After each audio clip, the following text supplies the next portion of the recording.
অষ্টাদশ শতাব্দীর দ্বিতীয় দশকে মুঘল সম্রাট ফারুক শিয়ারের কাছ থেকে British east India company Ganga নদীর পূর্ব তীরের ৩৩টি গ্রামের সঙ্গে পশ্চিম তীরের বেতর, শালিখা, হাবিরা, কাসুন্দিয়া, রামকৃষ্ণপুর এবং ৫টি গ্রামের লিজ নেয়। গঙ্গার পশ্চিম পাড়ের ইতিহাসও কলকাতার মতোই প্রাচীন এবং গুরুত্বপূর্ণ। শালকিয়া এবং ঘুষুরি আয়তনে ছোট হলেও এই জায়গার ইতিহাস কিন্তু ছোট নয়। কিন্তু কেন হলো নাম শালকিয়া এবং ঘুষুরি? সব কিছুর পিছনেই কিন্তু আছে অনেক অজানা ঘটনা, আছে অনেক কিছু অজানা ইতিহাস। আর সেই কথা জানতে হলে যে পুরো ভিডিওটা স্কিপ না করে দেখতে হবে।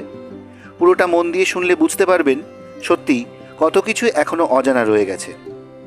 নমস্কার বন্ধুরা, কেমন আছেন আপনারা? আমি সায়ন, আর আমার সাথে আছে পিনাকি।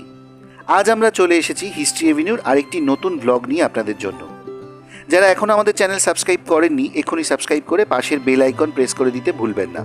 আর বেশি করে শেয়ার করুন, লাইক ও কমেন্ট করে আপনাদের মূল্যবান মতামত জানাতেও ভুলবেন না কিন্তু। চলুন শালকিয়া আর ঘুষুরির অলিগলি ঘুরে খুঁজে দেখি সেই সব অজানা ইতিহাস। ডাহিনে কোতরং, কামারহাটি বামে, পূর্বেতে আরিয়াদহ, ঘুষুরি পশ্চিমে।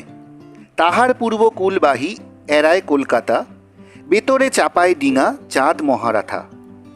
পঞ্চদশ শতাব্দীর শেষ ভাগ, আনুমানিক 1495 খ্রিস্টাব্দে লেখা বিপ্রদাস পিপলাইয়ের মনসামঙ্গলে চাঁদ সদাগরের বাণিজ্য যাত্রায় এরকম বহু প্রাচীন জায়গার নাম পাওয়া যায়। আবার কবিকঙ্কন মুকুন্দরাম চক্রবর্তী 1594 খ্রিস্টাব্দ থেকে 1606 খ্রিস্টাব্দে রচিত চণ্ডীমঙ্গল কাব্যে শ্রীমন্ত সদাগরের সিংহলে বাণিজ্য যাত্রাপথের বর্ণনায় এক জায়গায় লিখেছেন, তরায় চলিল তরি তিলেক না রয়, চিতপুর শালিখা এড়াইয়া যায়, কলিকাতা এড়াইল বেনিয়ার বালা, বেতরেতে উতরিল অবসান বেলা। এই দুটো কাব্যে শালিখা ও ঘুষুরি নামের উল্লেখ পাওয়া যায়। এর থেকেই এই জায়গাগুলোর প্রাচীনত্ব বোঝা যায়। শালকিয়া ও ঘুষুরির সাথে জড়িয়ে আছে অনেক চমকপ্রদ ইতিহাস, অনেক মহামানবের কথা। শালকিয়ায় ঢুকতে গেলে প্রথমেই বাগান দিয়ে ঢুকতে হবে। হাওড়া পুল থেকে নেমে উত্তর দিকে রওনা হলেই প্রথমে পড়বে টিন্ডেল বাগান। টিন্ডেল কথার আভিধানিক অর্থ হচ্ছে জাহাজের লস্কর। এখানে 70-80 বছর আগেও জাহাজের লস্কর, মাঝিমল্লা ও রেলের কুলিদের বড় বস্তি ছিল। একটু এগিয়ে চললেই আবার ঘাস বাগান, কয়েল বাগান, নন্দ বাগান, বড় বাগান, দশান বাগান, নারকেল বাগান, চারা বাগান ইত্যাদি। এ থেকেই বোঝা যায় যে এই প্রাচীন গ্রামটি প্রধানত বাগান বাড়িতেই ভর্তি ছিল। প্রকৃতপক্ষে কলকাতার ধনী ও জমিদার শ্রেণীর ব্যক্তিদের অবসর বিনোদনের ও আমোদের জন্যই এখানে এইসব বাগান বাড়ি ছিল। ইতিহাসবিদ গবেষক হেমেন্দ্র বন্দ্যোপাধ্যায়ের শালিখার ইতিবৃত্ত সেকাল ও একাল বই থেকে জানা যায়, শালিখার নবাবী আমলে বেশ সমৃদ্ধশালী ছিল। এখানে নবাব নাজিমের হাতিশালা থেকে আরম্ভ করে সৈন্যদের অস্ত্রচালনের শিক্ষাকেন্দ্র পর্যন্ত ছিল, যা বাগমারি বলে পরিচিত। চাঁদমারি ব্রিজ বর্তমান বাঙালবাবুর ব্রিজের কাছাকাছি অঞ্চলে গোলন্দাজ পদাতিক সৈন্যদের অনুশীলন কেন্দ্র ছিল বলে এর এই রকম নাম হয়েছে। শালকিয়ার ব্যস্ত ও প্রধান ফেরিঘাট বাধাঘাট। ঈশ্বরচন্দ্র বিদ্যাসাগর ছেলেবেলায় ওনার বাবা ঠাকুরদাস বন্দ্যোপাধ্যায়ের সাথে বীরসিংহ গ্রাম থেকে পায়ে হেঁটে বেনারস রোড হয়ে এই বাধাঘাট থেকে নৌকো করে বাগবাজার যান।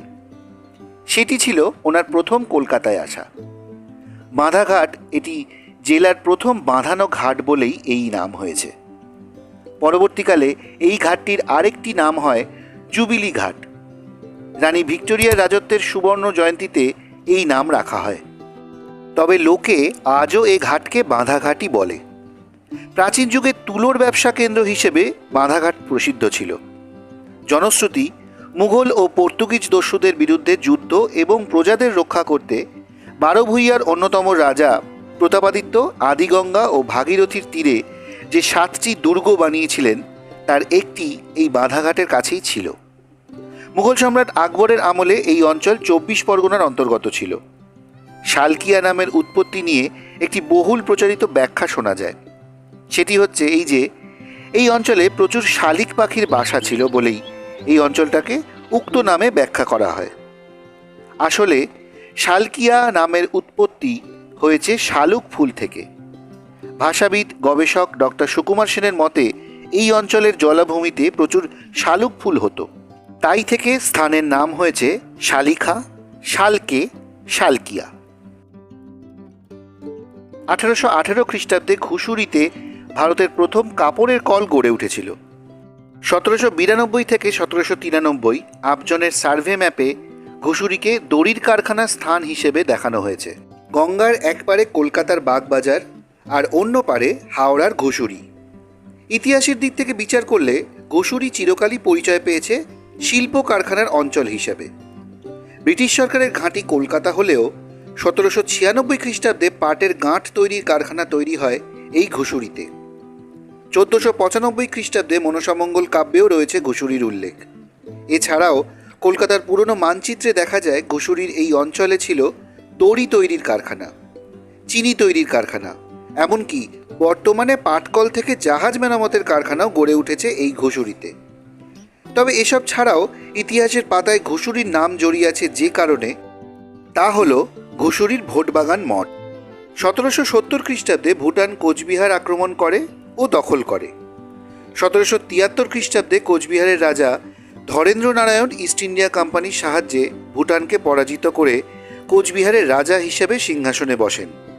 সেখানে শর্ত ছিল ইস্ট ইন্ডিয়া কোম্পানিকে বার্ষিক রাজস্বের অর্ধেক ও যুদ্ধের সময় ব্রিটিশ সেনার ভরণ পোষণের খরচ দিতে হবে।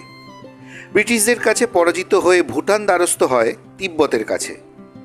অষ্টাদশ শতকে তিব্বত ইউরোপীয় দেশগুলির কাছে ছিল রহস্যে ঘেরা দেশ, যেখানে তন্ত্রমন্ত্র ছাড়াও ছিল বিপুল সোনার খনি। প্রাচীনকাল থেকেই তিব্বতের সঙ্গে উত্তর ভারতের লেনদেন চলত নেপালের গিরিপথের মাধ্যমে। তিব্বত রপ্তানি করত সোনা, নুন, চামড়া, কস্তুরি, গরুর লেজ, ভেড়ার মাংস ইত্যাদি, এবং আমদানি করত বিভিন্ন শস্য, আফিং, তামাক, নীল, চিনি, মুক্ত, কাপড় ইত্যাদি। 1769 খ্রিস্টাব্দে গোর্খা নেপালের যুদ্ধের ফলে তিব্বত ভুটানের পথ ধরে ভারতে আমদানি রপ্তানির বাণিজ্য চালাতে থাকে।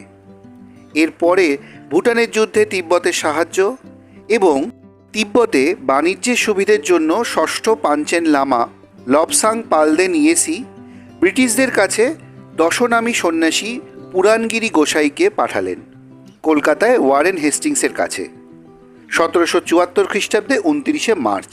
দূরদর্শী হেস্টিংস এই সুযোগ ছাড়লেন না তিব্বত ও চীনে নিজেদের বাণিজ্য বিস্তার করার জন্য। এই চুক্তির ফলেই লামার ইচ্ছে অনুযায়ী 1775 খ্রিস্টাব্দের ডিসেম্বরে মঠ তৈরির জন্য ওয়ারেন হেস্টিংস গঙ্গার পাড়ে হাওড়া জেলার ঘুষুরি অঞ্চলে 100 বিঘা 8 কাঠা জমি পাঞ্চেন লামাকে ভাড়ায় দেন, যা 1778 খ্রিস্টাব্দে আইনগতভাবে পাঞ্চেন লামার করমুক্ত জমি হিসেবে বিবেচিত হয় এবং এরও পরে 1781 খ্রিস্টাব্দে আরও 50 বিঘা জমি, যা একসময় শোভাবাজারের রাজা নবকৃষ্ণের ও আন্দুলের রাজা রাজচন্দ্রের ও রামলোচনের জমিদারির অন্তর্ভুক্ত ছিল, সেটি সম্প্রসারিত হয়, যা 4টি সনদের মাধ্যমে পাঞ্চেন লামাকে ও পরবর্তীকালে তা পুরাণগিরিকে বন্দোবস্ত করে দেন। এভাবেই গঙ্গার পাড়ে প্রায় 150 বিঘা জমির ওপর পাঞ্চেন লামার নির্দেশ ও পুরাণগিরির তত্ত্বাবধানে শুরু হলো বৌদ্ধ মঠ তৈরির কাজ। এইবার আসি ঘুষুরি নামকরণের ইতিহাসে। অনেক ইতিহাসবিদ ও পুরাণবিদদের মতে ঘুষুরির আসল নাম ছিল যক্ষপুরী। হিউয়েনসাংয়ের লেখাতেও সেটি নাকি পাওয়া যায়। ভাষাবিদ ডক্টর সুকুমার সেনের মতে ঘুষুরি নামটি এসেছে ঘোষ বটিক, যার অর্থ দাঁড়ায় বট গাছে ঘেরা গোচারণ ভূমি বা ঘোষ বা গোপালকদের বাসস্থান। আমাদের আজকের ব্লগটি আপনাদের কেমন লাগলো কমেন্ট করে জানাবেন। যদি ভালো লাগে একটা লাইক করে দেবেন, আর আমাদের চ্যানেল হিস্ট্রি এভিনিউকে অবশ্যই সাবস্ক্রাইব করে পাশে থাকা বেল আইকনটি প্রেস করে দেবেন। আর হ্যাঁ, আমাদের এই ব্লগগুলো বেশি করে শেয়ার করবেন, যাতে এরকম ধরনের ইতিহাস আমরা আপনাদের সামনে আরও বেশি করে নিয়ে আসতে পারি। দেখা হচ্ছে খুব শীঘ্রই পরবর্তী ব্লগে, নতুন কোনো জায়গায় নতুন কোনো ইতিহাসের খোঁজে। সবাই ভালো থাকবেন, সুস্থ থাকবেন। নমস্কার।